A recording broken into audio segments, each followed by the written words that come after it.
सामाजिक रूपान्तरणका लागि यो हो सामुदायिक सूचना नेटवर्क CIN। अहिले बिहानको 6 बजेको छ। सामुदायिक सूचना नेटवर्क CIN बाट अब प्रसारण हुँदैछ साझा खबर।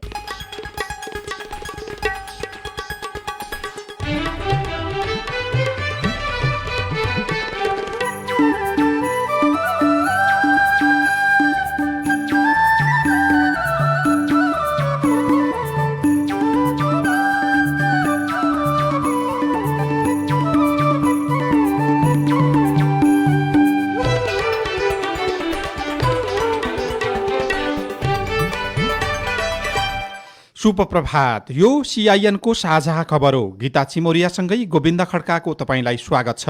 सामुदायिक रेडियोबाट देशैभरि एकैसाथ प्रसारण भइरहेको साझा खबर CINखबर.com र मोबाइल एप CIN-बाट पनि सुन्न सकिन्छ। आज 2077 साल कार्तिक 5 गते बुधबार अक्टोबर 21 तारिक सन् 2020 नेपाल सम्वत 1140 कार्तिक शुक्ल पक्षको पञ्चमी तिथि। साझा खबरमा प्रमुख खबरका शीर्षकहरू। कोरोना संक्रमितको उपचारमा सरकारका शर्त, उपचार गर्न नसक्ने सो घोषणा गर्नेलाई शुल्क नलाग्ने, अस्पतालले माग्न थाले 2 लाखसम्म धरौटी। कर्णाली प्रदेशको विवादबारे नेकपामा 2 अध्यक्ष बीच नयाँ विवाद सुरु। नयाँ समीकरण बनाउन नेपाललाई ओलीको प्रस्ताव। काङ्ग्रेसमा पौडेल र देउबालाई विस्थापन गर्ने रणनीतिमा दोस्रो पुस्ता। महँगी अचाकली बढ्यो। स्थानीय तहमा प्रशासकीय प्रमुख नहुँदा निर्णय प्रक्रियामै अप्ठ्यारो। प्रदेशका सांसदहरूले बुझे करोडौं दशैं खर्च। भारतमा करिब 88% कोरोना संक्रमित निको भइसकेका प्रधानमन्त्री मोदीको भनाई। सुडानलाई आतंकवादको सूचीबाट हटाउँदै अमेरिका। चुनाव नजिकिँदै गर्दा ट्रम्प थप आक्रामक बन्दै। र IPL क्रिकेटमा दिल्लीमाथि पन्जाबको जित।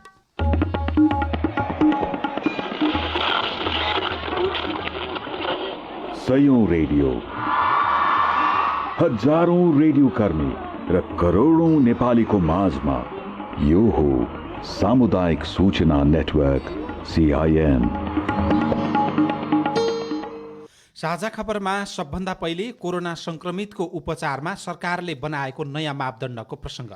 सरकारले आर्थिक रूपमा विपन्न नागरिकलाई मात्रै कोरोना भाइरस परीक्षण तथा उपचार निशुल्क गर्ने भएको छ। स्वास्थ्य तथा जनसङ्ख्या मन्त्रालय अन्तर्गतको स्वास्थ्य आपतकालीन कार्य सञ्चालन केन्द्रले निशुल्क उपचार पाउन के चाहिन्छ भनेर सूचना जारी गरेको छ। त्यसमा विपन्न वर्ग दाबी गर्न, विपन्न परिचय पत्र र विपन्न नागरिकलाई उपचार सम्बन्धी निर्देशिका अनुसारको सिफारिस भएको वा स्वयं घोषणा मध्येको एक, अशक्तताको प्रमाणपत्र वा स्वयं घोषणा, असहायको सिफारिस वा स्वयं घोषणा, असहाय एकल महिलाको प्रमाणपत्र वा स्वयं घोषणा गर्नुपर्ने उल्लेख गरिएको छ। स्वास्थ्य तथा जनसङ्ख्या मन्त्री भानुभक्त ढकालले निशुल्क कोरोना परीक्षण उपचारको मापदण्डमा नपरेका व्यक्तिका परिवारले उपचार गर्न नसक्ने घोषणा गरे सम्पूर्ण खर्च सरकारले बेहोर्ने बताउनु भएको छ। मन्त्री ढकालले हिजो मन्त्रालयको नियमित प्रेस ब्रिफिङपछि सम्बोधन गर्दै सम्पूर्ण नागरिकको जीवन रक्षा गर्न स्वास्थ्य मन्त्रालय प्रतिबद्ध रहेको बताउनु भएको हो। कोरोना भाइरस परीक्षण र संक्रमितको उपचार खर्च स्वयं बेहोर्नुपर्ने निर्णयको विरोध भइरहेका बेला मन्त्रीले त्यसको बचाउ गर्दै यस्तो बताउनु भएको हो। उहाँले आफ्नै खर्चबाट परीक्षण तथा उपचार गर्न सक्ने चाहने व्यक्तिका लागि सशुल्क सेवा उपलब्ध गराइएको समेत जानकारी गराउनु भएको छ। उहाँले सबै सरकारी, निजी तथा समुदायबाट सञ्चालित अस्पतालहरूलाई कोभिड-19 को परीक्षण तथा उपचार गर्ने गरी व्यवस्था गरिएको भन्दै अक्सिजन, आवश्यक औषधि तथा उपकरणहरूको अभाव हुन नदिन मन्त्रालयले ठोस योजनासहित प्रभावकारी व्यवस्था मिलाएको पनि बताउनुभयो। स्वास्थ्य तथा जनसङ्ख्या मन्त्रालयले तोकेका कोभिड-19 का अस्पतालहरूमा उपचारका लागि जाने बिरामीहरूका लागि उपचारको कुनै विभेद नहुने गरी व्यवस्था मिलाइएको छ। विपन्न नागरिक, अशक्तता भएका, असहाय, एकल महिला, अपाङ्ग, 70 वर्ष पुगेका ज्येष्ठ नागरिक, अग्रपङ्क्तिमा खटिने स्वास्थ्य कर्मीहरू, सरसफाई कर्मचारीहरू, सुरक्षा कर्मीहरू लगायत जोखिम क्षेत्रमा कार्यरत कर्मचारीहरूको निशुल्क परीक्षण तथा उपचारको व्यवस्था मिलाइएको छ। सरकारले उपचारमा नयाँ तोकेको मापदण्ड अनुसार पहुँचवालालाई भने फाइदा हुने देखिएको छ। अहिलेसम्म निशुल्क उपचार विपन्नतासँग जोडेर पहुँचवालाले मात्रै फाइदा लिएको अस्पतालहरूले नै दाबी गरेका छन्। पाटन अस्पतालमा केही महिना अघि एक बिरामीलाई गम्भीर भएपछि आइसियुमा राखियो। 3 महिनाको उपचारपछि उहाँ निको हुनुभयो। उपचारको बिल 5 लाख हाराहारीमा आयो। उहाँले आर्थिक अवस्था कमजोर भएको भन्दै स्थानीय तहबाट कागज जुटाउनुभयो। स्वास्थ्य मन्त्रालय र राजनीतिक दलका नेताहरूले अस्पताल प्रशासनलाई फोन गरेर दबाब दिए। त्यसपछि मात्रै निशुल्क भयो। करिब 3 लाख रुपियाँ तिरेर उहाँ डिस्चार्ज हुनुभयो। पाटन अस्पतालका पूर्व निर्देशक डाक्टर विष्णु शर्मा विपन्नको सुविधा पाउनुपर्नेले नपाएको र नपाउनुपर्नेले लिएको बताउनुहुन्छ। अहिले पनि सरकारले सिफारिसको मापदण्ड बनाएपछि त्यही अवस्था आउने अस्पतालहरूले भनेका छन्। शिक्षण अस्पतालमा पनि त्यस्तै अवस्था देखिएको छ। कतिपयले सिफारिसका आधारमा उपचार पाइरहेको र तिनीहरू उपचार गर्न सक्नेहरूले नै निशुल्क उपचारको सुविधा लिइरहेको अस्पतालहरूको तथ्याङ्कले पनि देखाएको छ। अस्पतालहरूले अब कोरोना उपचारका लागि सरकारले निशुल्कको मापदण्ड तोके पनि 2 लाखसम्म धरौटी माग्न थालेका छन्। 50,000 कम्तीमा जुटाउनु पर्नेछ। 50,000 जम्मा गरेपछि मात्रै भर्ना गर्न पाइनेछ अस्पतालहरूले भनेका छन्। काठमाडौँको बानेश्वरमा रहेको सिभिल अस्पताल, काभ्रेको धुलीखेल अस्पतालले उपचार अघि नै धरौटी जम्मा गराउन थालिसकेका छन्।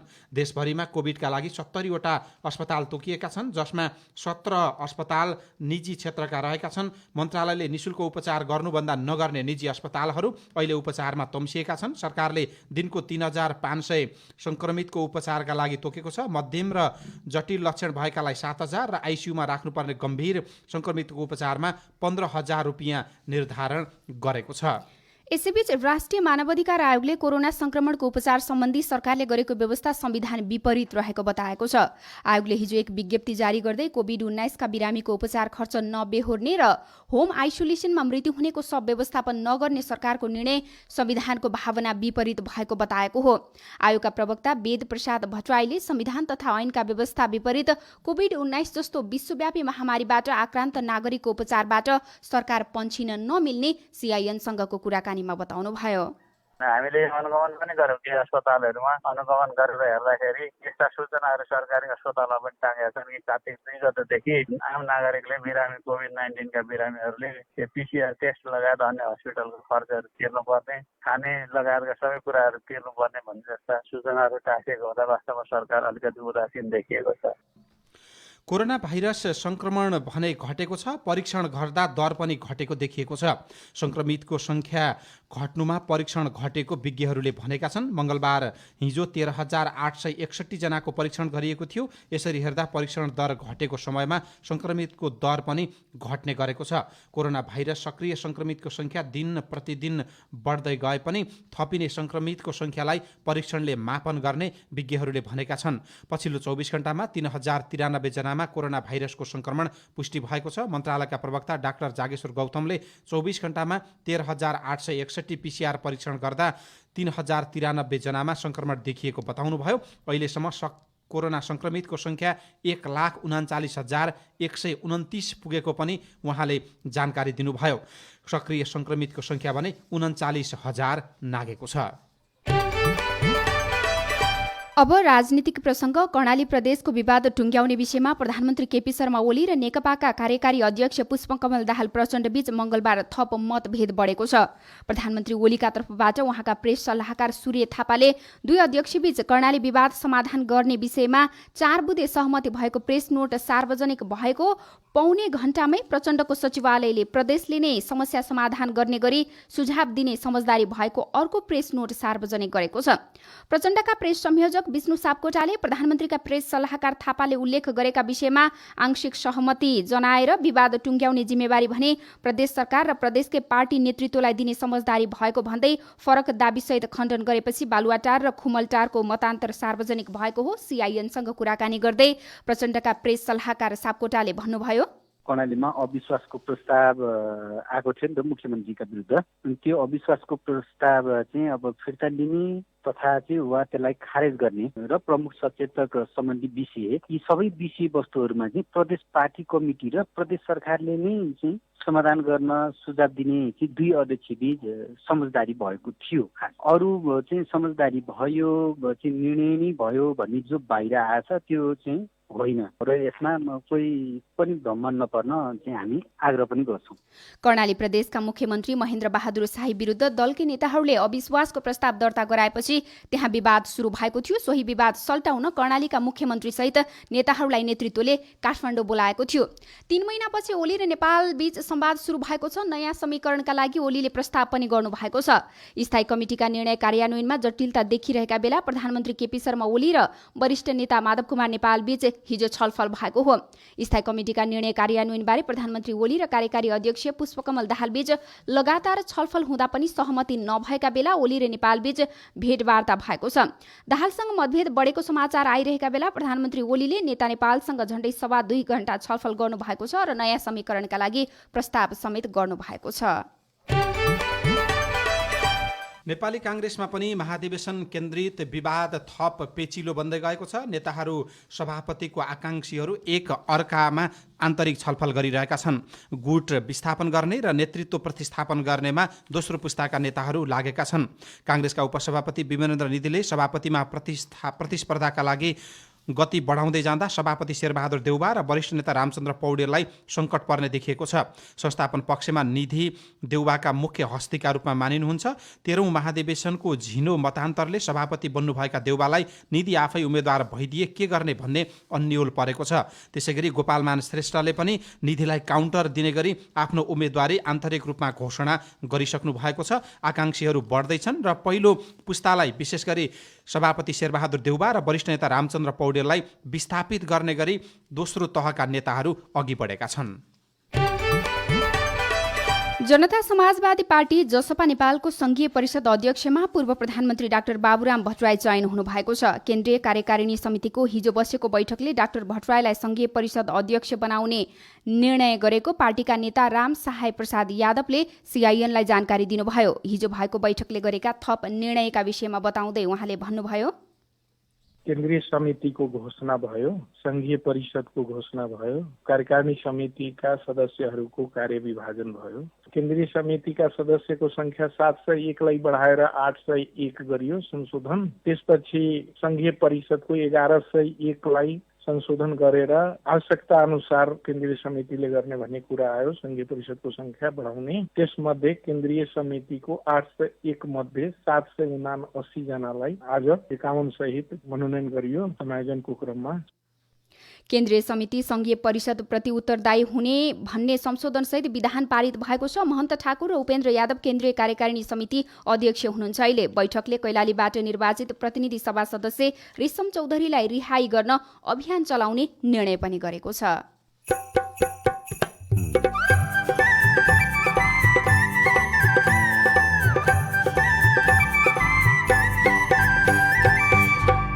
सामुदायिक सूचना नेटवर्क सीआईएन मार्फत देशैभरि प्रसारण भइरहेको साझा खबरमा बलात्कार विरुद्ध कडा कानुन ल्याउने सरकारको तयारी, पञ्चायती गरेर मिलापत्र गर्ने जुन खालको काम भइरहेको छ त्यसलाई अपराध कानुनको दायरामा ल्याउने कुरा अविलम्ब सम्बोधन गर्नुपर्छ भन्ने कुरामा सम्बन्धित सरकारी संयन्त्र लागेको कुरा म विनम्रतापूर्वक यहाँलाई आश्वस्त गर्न चाहन्छु।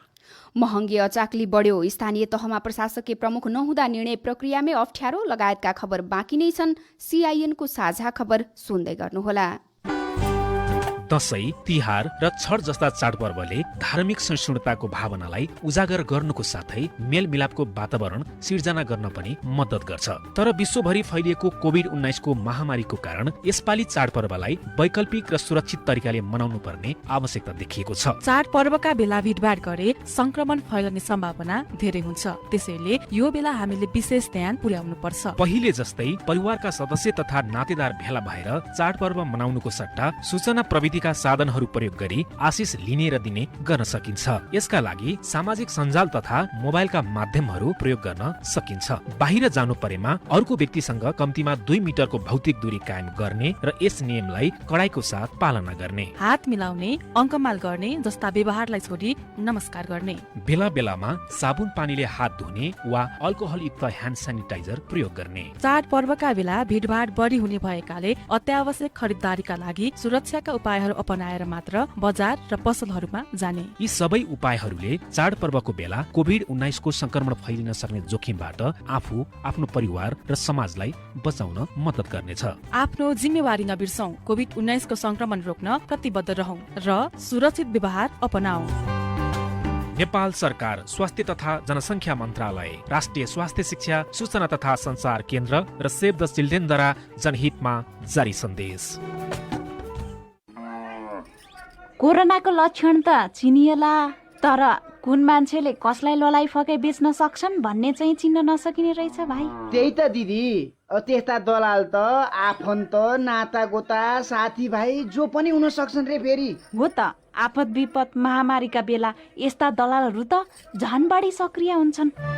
हो, अप्ठ्यारो बेलाको फाइदा उठाई राम्रो काम, धेरै तलब, सुख सुविधाको लोभ लालच देखाई, ललाई फकाई, माया जालमा पारी बिहे गर्छु भनी वा बिहेनी गरेर लैजाने र अलपत्र पार्ने, नराम्रो काम गर्न लगाउने र बेचदिनेहरू आफ्नै मान्छे पनि हुन सक्छन्। यसो गर्न खोज्ने जो कोहीको गतिविधि, व्यवहार र नियत बुझौं। शंका लागेमा नजिकको प्रहरी कार्यालयमा वा 100 वा 1177 मा फोन गरी खबर गरौं। अमेरिकी अन्तर्राष्ट्रिय विकास नियोग, संयुक्त अधिराज्यको अन्तर्राष्ट्रिय विकास विभाग र विनरक इन्टरनेशनलको सहयोगमा नेपाल सरकार, महिला बाल बालिका तथा ज्येष्ठ नागरिक मन्त्रालयद्वारा जनहितमा जारी सन्देश।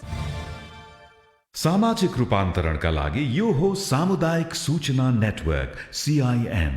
तपाईँ अहिले देशभरिका सामुदायिक रेडियो CIN खबर.com र मोबाइल एप CIN-बाट एकैसाथ साझा खबर सुनिरहनु भएको छ। अब पत्र पत्रिकाले छापेका खबर। कान्तिपुर दैनिकले अचाकली महँगी बढेको खबर पहिलो पृष्ठमा छापेको छ। कोभिड-19 महामारीका कारण सर्वसाधारणको क्रय शक्ति घटिरहँदा बजार भाउ भने आकाशिँदै गएको छ। चाडबाड नजिकिएका बेला खाद्यान्न, गेडागुडी, खानेतेल, तरकारी लगायतको भाउ बढेको हो। चामलको मूल्य होलसेलमा प्रति बोरा 100 रुपैयाँ घटे पनि खुद्रामा पुरानै मूल्यमा बिक्री भइरहेको छ। चाडबाडको मुखमा मूल्य वृद्धि अरू बेला पनि हुने गरेको छ। महामारीले सबै क्षेत्र शिथिल भएको मौका छोपेर अस्वाभाविक रूपमा मूल्य बढाउनु भने गलत भएको उपभोक्ताको क्षेत्रमा काम गर्ने अधिकार कर्मीहरूले बताएका छन्। कान्तिपुरले 3 वर्षको तरकारीको मूल्य दाँजेर लेखेको छ। गोलभेडा सानो 2075 साल कार्तिक 4 गते 38 रुपैयाँ प्रति किलो थियो। 76 सालमा आइपुग्दा 52 रुपैयाँ पुग्यो र 77 मा 63 रुपैयाँ पुगेको छ। आलु रातो 62 रुपैयाँ थियो, 59 र अहिले 101 रुपैयाँ पुगेको छ। प्याज सुकेको 44 रुपैयाँ थियो 75 सालमा, 76 मा 79 रुपैयाँ र अहिले कार्तिक 4 गते 118 रुपैयाँ पुगेको खबरमा लेखिएको छ। भित्री पृष्ठमा प्रदेश सांसदले बुझे करोडौं दशैं खर्च शीर्षकको खबर छापिएको छ। कोरोना महामारीका कारण आर्थिक क्षेत्र थिलथिलो बनिरहेका बेला स्थानीय तह र प्रदेशका जनप्रतिनिधिका लागि दशैं खर्च बापत करोडौं रुपैयाँ खर्च भएको छ। कर्णाली प्रदेश सभाले मात्रै दशैं खर्च बापत 6.25 करोड रुपैयाँ पदाधिकारी र सांसदलाई बाँडेको छ। सबै जनप्रतिनिधिको बैंक खातामा दशैं खर्च गइसकेको छ। गत असार 5 मा पारित स्थानीय तहका पदाधिकारी तथा सदस्यहरूले पाउने सुविधा सम्बन्धी ऐनमा स्थानीय तहका वडा सदस्यदेखि प्रमुखसम्मलाई चाडपर्व खर्च बापत 15,000 रुपैयाँ दिइने उल्लेख गरिएको छ। कोरोना संक्रमणले देश आक्रान्त भइरहेका अवस्थामा संघीय सांसदहरूले दशैं खर्च लिएको भन्दै चौतर्फी आलोचना भइरहेका बेला सुदूरपश्चिममा मुख्यमन्त्री, मन्त्री तथा उनीहरूका स्वकीय सचिव र प्रदेशसभा सदस्यले पनि दशैं खर्च बुझेका छन्। 35 लाख भन्दा बढी भुक्तानी भएको छ। प्रदेश 1 मा भने दशैं खर्च बापतको भत्ता दिइएको छैन। राजधानी दैनिकले सेक्युरिटी प्रिन्टिङ प्रेस प्रकरणमा बास्कोटाको खबरलाई पहिलो पृष्ठमा छापेको छ। अख्तियार दुरुपयोग अनुसन्धान आयोगले सेक्युरिटी प्रिन्टिङ प्रेस खरिदका विषयमा 70 करोड रुपैयाँ घुस प्रकरणको आरोप लागेका तत्कालीन सञ्चार मन्त्री गोकुल बास्कोटालाई मुद्दा चलाउन पर्याप्त प्रमाण नभेटिएको जनाएको छ। नयाँ पत्रिका दैनिकले जनताको उपचारमा पैसा छैन तर साधारण खर्चमा भएको खर्चलाई भने प्राथमिकताका साथ छापेको छ। महामारीका बेला जनताको उपचार गर्न र मृतकको शव उठाउन समेत नसक्ने घोषणा गरेको सरकारले साधारण खर्चमा भने ढुकुटीमा बाढी लगाएको छ। आर्थिक रूपमा मितव्ययी हुने घोषणा गरेको सरकारले आर्थिक वर्षको पहिलो 3 महिनामै गरेको खर्चमध्ये 90% रकम साधारण खर्च देखिएको छ। महालेखा नियन्त्रकको कार्यालयका अनुसार सरकारले सोमबार साँझसम्म कुल 2 खर्ब 13 अर्ब 94 करोडको चेक काटिसकेको छ र त्यो मध्ये 1 खर्ब 91 अर्ब भने साधारण खर्च देखिएको छ। विकास खर्चतर्फ जम्मा 19 अर्ब खर्च भएको छ। वीरमा अक्सिजन प्लान्ट 7 महिनादेखि अलपत्र छ। 35 लाखमा बन्न सक्छ, तर बजेट छैन भन्दै बनाइएको छैन, पत्रिकाले लेखेको छ। नागरिक दैनिकले मृत्युदर बढाउन वायु प्रदूषण जिम्मेवार शीर्षकको खबर छापेको छ। राजधानी काठमाडौँ लगायत देशका अन्य स्थानमा जाडो याममा वायु प्रदूषण बढ्ने गर्छ। वायु प्रदूषणका ससाना कणले फोक्सो रक्त प्रणालीमा सिधै प्रवेश गरेर मुटु रोग, उच्च रक्तचाप, हृदयघात, फोक्सोको क्यान्सर, मस्तिष्क घात लगायतका रोग निम्त्याउने गर्छ। यसपटक कोरोना संक्रमणसँगै वायु प्रदूषणले पनि थप जोखिम बढाएको अन्तर्राष्ट्रिय अध्ययनहरूले देखाएको छ। तस्कर को संलग्नता शीर्षकको प्रहरी हत्या प्रकरणलाई पनि पत्रिकाले छापेको छ। कैलालीको धनगढी नगरपालिका 12 स्थित अस्थायी प्रहरी बिटका इन्चार्ज प्रहरी सहायक निरीक्षक गोविन्द विक र प्रहरी जवान रामबहादुर साउदको हत्या गर्न तस्कर समूहका 7 जनालाई प्रहरीले सार्वजनिक गरेको छ। उनीहरूले असै र प्रहरी जवानको हत्या गरेको स्वीकारेको कैलालीका प्रहरी उपरीक्षक दिलीप देउवाले बताउनु भएको छ। हत्यामा संलग्न 2 जना फरार छन्। तस्करको संलग्नता हत्यामा खुलासा भएको छ र त्यसमा प्रहरीको मिलेमतो छ कि भनेर अनुसन्धान गरिँदैछ। 2074 सालमा स्थानीय तहको निर्वाचन लगत्तै सबै स्थानीय तहले स्रोत साधन संरचना र कर्मचारीहरूको अभाव भएको बताएका थिए। तर 3 वर्ष बित्दा पनि जनप्रतिनिधिका गुनासा र अभाव अझै पनि उस्तै छन्। धादिङको त्रिपुरा सुन्दरी गाउँपालिकाले प्रमुख प्रशासकीय अधिकृत नपाएको 7 महिना बित्यो। गाउँपालिकाका शिक्षा शाखा प्रमुख रामचन्द्र इटनीलाई निमित्त प्रमुख प्रशासकीय अधिकृत तोकेपछि प्राविधिक कर्मचारीकै भरमा गाउँपालिका चलिरहेको छ। गाउँपालिकाका उपाध्यक्ष देवकुमारी पाण्डे प्रशासनिक मान्छे नहुँदा हरेक नियम कानुनको कुराहरू नै अवरोध छ। विधि र पद्धति देखिएको छैन। विधि र पद्धतिलाई नागेर काम गरिरहेको छ। एकदम गाह्रो छ सर हामीलाई। त्रिपुरा सुन्दरी गाउँपालिका मात्रै होइन, मुलुकभरका 460 गाउँपालिका मध्ये 1/4 अर्थात् 115 गाउँपालिका प्रमुख प्रशासकीय अधिकृत विहीन रहेको तथ्याङ्क गाउँपालिका राष्ट्रिय महासङ्घसँग छ। गाउँपालिका राष्ट्रिय महासङ्घका महासचिव वंशलाल तामाङ एउटा प्रशासकीय अधिकृतको भरमा हामीले स्थानीय सरकार सञ्चालन गर्नुपर्ने बाध्यता छ। यो प्रशासनिक सङ्घीयताको त सबभन्दा ठुलो पाटो हो। नगरपालिका सङ्घका अनुसार मुलुकभरका 273 नगरपालिका मध्ये 50 भन्दा बढी नगरपालिकामा पनि प्रमुख प्रशासकीय अधिकृत छैनन्। यसबाट दैनिक काम कारबाही प्रभावित भएको नगरपालिका सङ्घका महासचिव भीमप्रसाद ढुङ्गाना बताउनुहुन्छ। जस्तो मका पनि केही समस्या पनि निमित्त भयो, किनभने निमित्तलाई प्रशासनिक कुराहरू थाहा हुँदैन, शिक्षा यो या त्योबाट आएकोलाई उसलाई जाँगर पनि हुँदैन। निमित्त प्रशासकीय अधिकृतको भरमा चलेका स्थानीय तहमा बेरुजु बढेको महालेखा परीक्षकको प्रतिवेदनमा उल्लेख छ। सङ्घीय मामिला तथा सामान्य प्रशासन मन्त्रालयले सबै स्थानीय तहमा प्रमुख प्रशासकीय अधिकृत पठाउने 2 महिना अघि मन्त्री स्तरीय निर्णय भए पनि कार्यान्वयन कमजोर छ। केशव भुल, CIN, काठमाडौँ।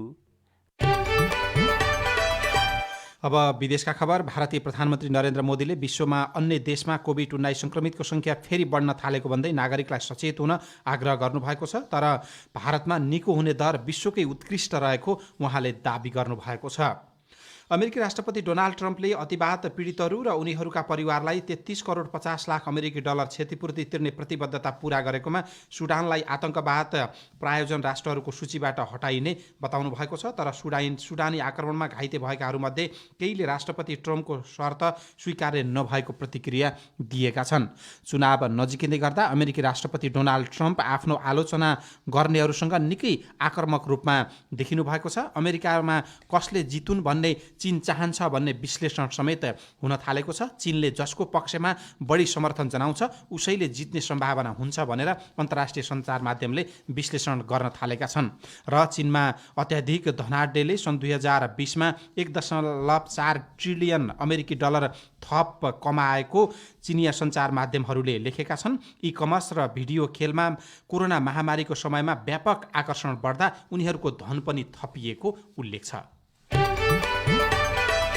अब खेलकुदका खबर। किङ्स 11 पन्जाबले युएमा जारी 13औं संस्करणको इन्डियन प्रिमियर लिग IPL क्रिकेटमा शीर्ष स्थानको दिल्ली क्यापिटल्सलाई पराजित गरेको छ। दुबईमा मंगलबार भएको खेलमा पन्जाबले दिल्लीलाई 5 विकेटले पराजित गरेको हो। दुबई अन्तर्राष्ट्रिय क्रिकेट स्टेडियममा दिल्लीले दिएको 165 रनको लक्ष्य पन्जाबले 19 ओभरमा मात्र 5 विकेट गुमाएर पूरा गरेको थियो। पन्जाबको जितमा निकोलस पुरनले 53 रनको अर्धशतकीय इनिङ्स खेल्नु भएको थियो। यसअघि टस जितेर पहिले ब्याटिङ गरेको दिल्लीले 20 ओभरमा 5 विकेट गुमाएर 164 रन बनाएको थियो।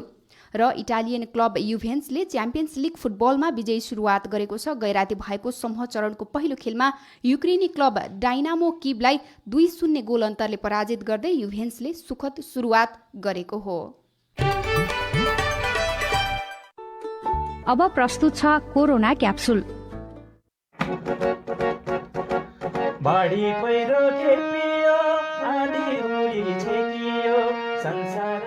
कोभिड-19 को महाव्याधि बीच तयार पारिएको कोरोनाको यो 46औं क्याप्सुल हो। यो क्याप्सुल बलात्कारका अपराधलाई ढाकछोप गर्ने, समुदायमा छलफल गर्ने र अनेक दबाव तथा प्रलोभन दिई मिलापत्रमा टुङ्ग्याउने अर्को अपराधका विषयमा तयार पारिएको छ। आजको क्याप्सुलमा 4वटा डोजहरू छन् र आजको क्याप्सुलका डोजहरू दिँदै हुनुहुन्छ नेपाल सरकारका महान्यायाधिवक्ता तथा वरिष्ठ अधिवक्ता अग्नि खरेल। केही दिन अघि बझाङमा 14 वर्षीय बालिका बलात्कारपछि मारिएन। अनुसन्धानपछि थाहा भयो बालिकालाई हत्या गर्ने व्यक्तिले यसअघि अर्की बालिकालाई बलात्कार गरेको थियो। बलात्कारको घटना पैसा दिएर मिलापत्रमा टुङ्ग्याएका कारण अर्को अपराध हुन गयो, बालिकाको ज्यान गयो। पहिले नै बलात्कारको घटना ढाकछोप नगरेको भए यो अपराध हुने थिएन। सबैभन्दा आश्चर्यको कुरा यस्तो अपराधमा मिलापत्र गराउने व्यक्ति निर्वाचित वडा सदस्य, अध्यक्ष तथा पालिकाका जिम्मेवार प्रतिनिधिहरू पनि थिए। आजको पहिलो डोज उनै जनप्रतिनिधिहरूका लागि। यो अपराध, यो कसुरप्रति हामी गम्भीर छौँ। बलात्कार जस्ता गम्भीर प्रकृतिका केसहरूमा पनि पञ्चायती गर्ने, महिलालाई पैसा दिने, विभिन्न कागजहरू गर्ने गराउने र वास्तवमा अपराधीलाई गाउँमा जोगाएर राख्ने, यस निम्ति सरकारका विभिन्न निकायहरू जो यसमा सम्बद्ध छन्, गृह प्रशासन, कानुन मन्त्रालय, मानवाधिकार कार्यालय लगायतको शान्ति सुरक्षाको अङ्गहरू, नेपाल प्रहरी लगायतका अङ्गहरूको बीचमा अहिले छलफल जारी छ। सामान्य प्रधानमन्त्रीज्यूले कर्मचारी तन्त्रमा काम गरिरहेका साथीहरूलाई बोलाएर भेटेर पनि त्यो कुराको सङ्केत गर्नुभएको छ र मिलापत्र गर्ने कामहरूलाई गम्भीरतापूर्वक सरकारले लिएको छ भन्ने कुरा बाहिर आएको छ। यस विषयमा केही छलफलहरू चलिरहेका छन्। अब क्याप्सुलको दोस्रो डोज। मिलापत्र गराउनु भनेको अपराधको ढाकछोप गर्नु वा लुकाउनु हो। अपराधको ढाकछोप गर्ने र अपराध लुकाउनेलाई नेपालको कानूनले अपराधीको मतियार ठान्छ। यो कुरा बुझेकै गाउँघरका भद्रभला आदमी र पालिकाका जनप्रतिनिधिहरू भएकाले यस्तो मिलापत्र गराउने उनीहरूलाई चाहिँ के सजाय हुन्छ त? आधुनिक राज्य प्रणालीले कानुन अनुसार जे कुरा गर्न मिल्छ त्यो कुरा गर्छ, जुन कुरा मिल्दैन त्यो कुरा गर्न हुँदैन। त्यसैले म विनम्रतापूर्वक भन्छु, तपाईँहरूले पञ्चायती नगरिदिनु होला, अपराध लुकाउने काम नगरिदिनु होला। कानुनले आफ्नो हातमा लिएर नमिल्ने कुरालाई मिलाउनतिर तपाईँ लाग्नुभयो भने तपाईँ कानुनको फन्दामा पर्नुहुन्छ। त्यतिखेर म किन परेँ, हिजो फलानाले पनि मिलाएको थियो, मैले मिलाउँदा चाहिँ किन नहुने भन्ने कुराको तर्क कुनै अर्थ नहुँदैन। अब आजको तेस्रो डोज। बलात्कार जस्ता अपराध मिलापत्रमा टुङ्ग्याउने र बलात्कारको अपराधी कारबाहीबाट जोगिने गरेको सन्दर्भमा नेपालमा अहिले बलात्कारीलाई मृत्युदण्ड दिनुपर्छ भन्ने माग सुनिन थालेको छ। केही महिला सांसदले समेत बलात्कारीलाई मृत्युदण्ड दिनुपर्छ भन्ने माग गरेका छन्। तर नेपालको संविधानले कल्पनै नगरेको मृत्युदण्डको मागबारे सरकारको भनाइ के छ त? त्यो विषय निकै गम्भीर विषय हो र त्यसले निकै ठुलो एउटा राष्ट्रिय बहसको माग गर्छ भन्ने म ठान्छु। तर यति हुँदाहुँदै पनि अहिले तत्काल हामी अपराधको परिभाषालाई अलिकति मिलाउने कुरा, दण्ड जरिवानालाई अलिकति थप्ने कुरा, अलिकति चाहिँ पञ्चायती गरेर मिलापत्र गर्ने जुन खालको काम भइरहेको छ त्यसलाई अपराध कानुनको दायरामा ल्याउने कुरा लगेर के विषयवस्तुलाई अविलम्ब सम्बोधन गर्नुपर्छ भन्ने कुरामा प्रधानमन्त्रीज्यूको त्यो खालको आशय मैले बुझेको छु। त्यो खालको तयारीमा सम्बन्धित सरकारी सम्बन्धहरू लागेको कुरा म विनम्रतापूर्वक यहाँलाई आश्वस्त गर्न चाहन्छु। कोरोना कालमा बाल विवाह, महिला हिंसा तथा बलात्कार पीडितले न्याय पाउन के गर्ने भन्ने विषयमा अब सल्लाहको अन्तिम तथा चौथो डोज। कुनै पनि खालको अपराधहरूमा तपाईँ हामीले समाजमा मिलाउने कोसिस नगरौँ। कानुन अनुसार मिल्छ, कानुनले मिलाइहाल्छ। जहाँ मिल्दैन त्यो ठाउँ मिलाउने कोसिस नगरौँ, त्यसलाई सताउन ल्याउँ, सुकाउने कोसिस नगरौँ, लुकाउने कोसिस नगरौँ। आफ्नो मान्छे कहीँ परिहाल्यो भने जतिसुकै नजिकको मान्छे भए पनि उसलाई कारागारमा बन्द जाने खालको बन्दोबस्त गर्नुपर्छ यदि अपराध गरेको रहेछ भने। जो यो पीडामा पर्नु भएको छ तपाईँहरू बाहिर आउनुहोस्। उसले सजाय पाउनको निम्ति त सजाय गराउनको निम्ति तपाईँ अगाडि आउनु पर्यो नि त। कोरोना कालमा बढेका बलात्कार, हिंसा र बाल विवाह जस्ता घटनाका अपराधीलाई कारबाहीको दायरामा ल्याउने तयारी र पालिका प्रतिनिधिहरूलाई सल्लाहका डोजहरूका लागि नेपाल सरकारका महान्यायाधिवक्ता अग्नि खरेललाई धन्यवाद। लौ त कोरोनाको अर्को क्याप्सुलमा फेरि भेटौँला। कोरोना क्याप्सुल नेपाल सरकार, स्वास्थ्य तथा जनसंख्या मन्त्रालय, राष्ट्रिय स्वास्थ्य शिक्षा सूचना तथा संचार केन्द्र, सामुदायिक रेडियो प्रसारक संघ अकुराब, CIN, उज्यालो र युनिसेफको सहकार्यमा तयार पारिएको हो। कोरोना क्याप्सुलसँगै हामी साझा खबरको अन्त्यमा आइपुगेका छौँ। सामुदायिक रेडियो प्रसारक सङ्घद्वारा सञ्चालित CIN को बिहान 6 बजेको साझा खबर सक्नु अघि मुख्य खबर फेरि एकपटक। कोरोना संक्रमितको उपचारमा सरकारको शर्त, उपचार गर्न नसक्ने सो घोषणा गर्नेलाई शुल्क नलाग्ने, अस्पतालले भने माग्न थाले 2 लाखसम्म धरौटी। कर्णाली प्रदेशको विवादबारे नेकपामा 2 अध्यक्ष बीच फेरि नयाँ विवाद, नयाँ समीकरण बनाउन नेपाललाई ओलीको प्रस्ताव, काङ्ग्रेसमा पौडेल र देउबालाई विस्थापन गर्ने रणनीतिमा दोस्रो प्रस्ताव। महँगी अचाकले बढ्यो, स्थानीय तहमा प्रशासकीय प्रमुख नहुँदा निर्णय प्रक्रियामै अप्ठ्यारो, प्रदेशका सांसदहरूले बुझे करोडौं दशैं खर्च। भारतमा 88% कोरोना संक्रमित निको भइसकेको प्रधानमन्त्री मोदीको दाबी, सुडानलाई आतंकवाद सूचीबाट हटाउँदै अमेरिका, चुनाव नजिकै गर्दा ट्रम्प थप आक्रामक बन्दै। र IPL क्रिकेटमा दिल्लीमाथि पन्जाबको जित। साझा खबरको अन्त्यमा पालो आएको छ कार्टुनको। कान्तिपुर दैनिकमा अबिनले बनाएको गजब छ बा शीर्षकको कार्टुन लिएका छौँ। यो कार्टुनमा दशैं भत्ता र सांसदहरूको प्रतिक्रियासँग जोडेर व्यङ्ग्य गर्न खोजिएको छ। दशैं भत्ता फिर्ता गर्नु पर्यो, तर केही सांसदहरू यसमा असन्तुष्ट छन् भित्री रूपमा भन्नेलाई यो कार्टुनले दर्शाएको छ। र कार्टुनमा दशैं पेस्की फिर्ता शीर्षकको एउटा पत्रिका देखाएका छन् एकजना सांसदले, र नजिकै उभिएका एक मान्छेले केही कुरा सोधिरहेका छन्। जनमतसँग जोडेर सोधेको कुरालाई तिनले जवाब दिएका छन्। तल चाहिँ यस्तो लेखेको छ, जनमतको त के कुरा बर, यहाँ आफ्नो खन त लग्यो यो पापी कोरोनाले। हवस् त, प्राविधिक साथी सुनिल राज भारतलाई धन्यवाद। अहिलेलाई गोविन्द खड्का र गीता चिमोरिया बिदा भयौँ। तपाईँको आजको दिन शुभ होस्। नमस्कार। यसपछि देशभरिका सामुदायिक रेडियोबाट कार्यक्रम बोल्ने बेला प्रसारण हुनेछ, सुन्ने प्रयास गर्नुहोला।